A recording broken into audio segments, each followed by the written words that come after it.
nessa discussão. Alexandre de Moraes decidiu conceder liberdade provisória para o coronel Jorge Eduardo Naime, da Polícia Militar do Distrito Federal. Ele estava preso desde fevereiro de 2023 por suspeita de sabotagem na contenção dos atos golpistas de 8 de janeiro. Com essa liberação, essa última aí, do coronel Jorge Eduardo Naime, o ministro colocou em liberdade toda a cúpula da Polícia Militar do Distrito Federal, que é responsável pela segurança nos ataques às sedes dos poderes, em 8 de janeiro. 5 coronéis do alto escalão da PM já foram soltos nos últimos 2 meses, mas o cenário é um pouco diferente para os policiais militares do segundo escalão. Há 2 detidos por ordem de Alexandre de Moraes que continuam presos na Papuda. O STF também mantém presos militares do Exército que são investigados por participações diversas no inquérito sobre o golpismo. Diferente dos PMs, eles não ficam na Papuda e eles têm o direito de permanecer em prisões dentro dos quartéis. A gente chamou para conversar conosco aqui um jurista, advogado especializado em direito, Renato Ribeiro conosco a partir de agora. Olá, doutor Renato, boa tarde, seja bem-vindo ao nosso All News. Boa tarde, Fabíola, Josias, Thales e Ronilson. Prazer novamente falar com vocês do UOL. Todo mundo fica de olho nas ações de Alexandre de Moraes, né? E aí falam, não, ele está forçando demais, não, ele está freando demais. A análise em relação às decisões de Alexandre de Moraes. É possível ter algum entendimento sobre o comportamento de Alexandre de Moraes diante dessas últimas decisões? Como é que o senhor analisa ele ter concedido liberdade a esses militares? Eu vejo com naturalidade essas decisões do ministro Alexandre de Moraes, porque, primeiro, né, eu sempre ressalto isso. O ministro Alexandre de Moraes é um juiz preparado, juiz da mais alta corte brasileira, professor titular da Faculdade de Direito da USP, e ele está levando o chamado devido processo legal. O que é isso? Essas pessoas estão presas ou estavam presas, alguns permanecem presos, sem ainda uma condenação. Então, a modalidade de prisão preventiva. Um desses coronéis ficou desde fevereiro do ano passado preso. Então, esse tipo de modalidade de prisão, ela precede uma prisão definitiva para cumprimento de pena. Então, ela tem a função de que essa pessoa não vá fugir do país ou não vá atrapalhar as investigações. Tem esse tipo de finalidade. Uma vez que esse risco, por exemplo, de que ele não atrapalhe nas investigações, ele cessa, até porque já foram, nesse 1 ano mesmo, colhidas as provas, os documentos que são necessários, não há mais motivo para se manter esse tipo de prisão. Então, é coerente, não é porque o ministro está diminuindo a temperatura ou qualquer coisa nesse sentido. Ele está cumprindo aquilo que diz o Código de Processo Penal e justamente liberando as pessoas de prisões temporárias. Se existe motivação, se pois não. A sua observação é correta, é perfeita. A legislação brasileira não permite antecipação de pena, né? Estamos falando de uma prisão preventiva. Agora, por contraste, até aproveitando o seu raciocínio, pode-se dizer que até aqui o ministro Alexandre de Moraes exorbitava em alguns casos? Manteve aí um PM por 1 ano em prisão preventiva, até pelo contraste, o procedimento adequado adotado agora, uma vez que não há mais razão para a manutenção da prisão preventiva, pode ser utilizado também para considerar que até aqui o ministro pode ter cometido excessos? Eu entendo que não, Josias, eu entendo que não, sabe por quê? Essa questão dos excessos, se a gente pegar e fazer um paralelo com as pessoas que não eram de nenhuma força de segurança, não são policiais, que foram os, entre aspas, patriotas, né, os manifestantes, que barbarizaram a Praça dos Três Poderes, fizeram o que fizeram, muitos deles foram condenados a mais de 15 anos e estão presos.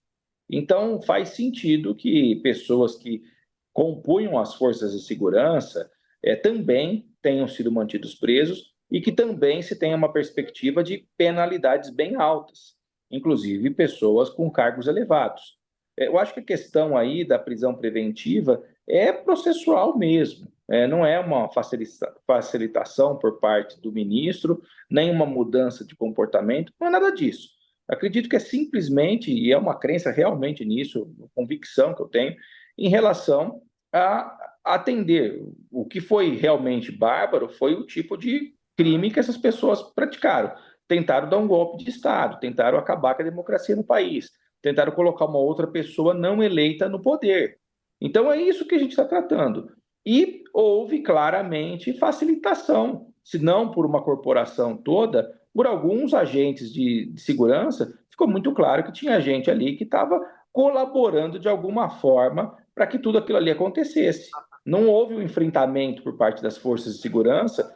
Tem filmes e vídeos, né, de pessoas aí, de próprios policiais, tirando foto com, entre aspas, os manifestantes. Isso daí é inadmissível. Doutor Renato, uma questão nessa decisão do Alexandre de Moraes é o seguinte: ele tirou da prisão o comando da PM local. O argumento que ele usa me parece bastante razoável, que é o de que eles agora já não causam mais risco. A prisão temporária era para evitar que eles atrapalhassem as investigações. Boa parte deles já entrou para a reserva, já saiu da ativa, não estão mais na ativa, então não causa mais risco. Mas ele manteve os militares do Exército, etc.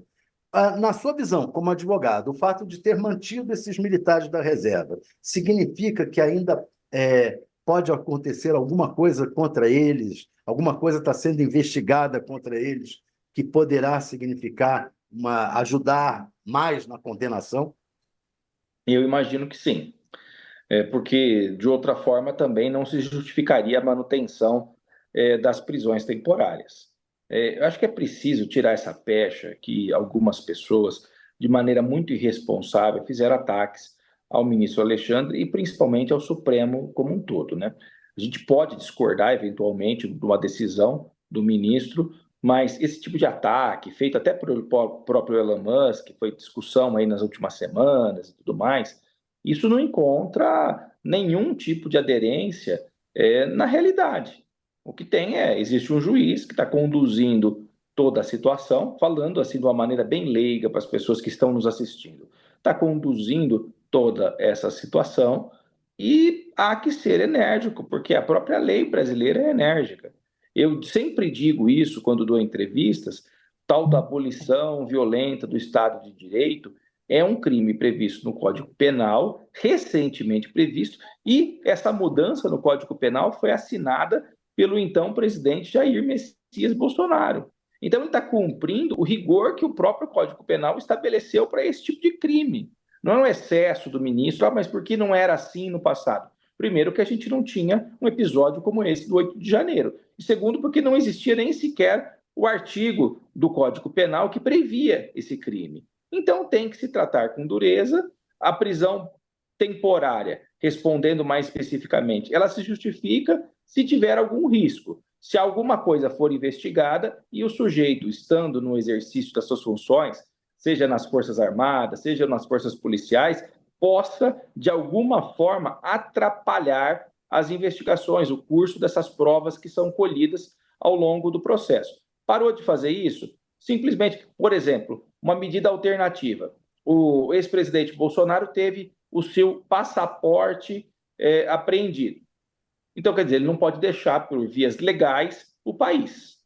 Não pode mais fazê-lo, não pode comprar uma passagem e ir para outro país. Isso é uma alternativa a uma prisão temporária ou a uma prisão preventiva. São medidas alternativas a uma prisão, porque entendeu-se, olha, o sujeito não vai poder deixar o país porque ele, dessa forma, se coloca à disposição da justiça. Se a Polícia Federal precisar encontrar o ex-presidente da República, não vai ter que acionar a Interpol, não vai ter que acionar uma polícia internacional.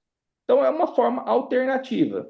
Eu creio que há razões, claro, o inquérito segue em sigilo, tem algumas coisas que foram colocadas, mas com certeza há razões para a manutenção dessas pessoas ainda presas, como não tem razões mais para esses que foram libertados.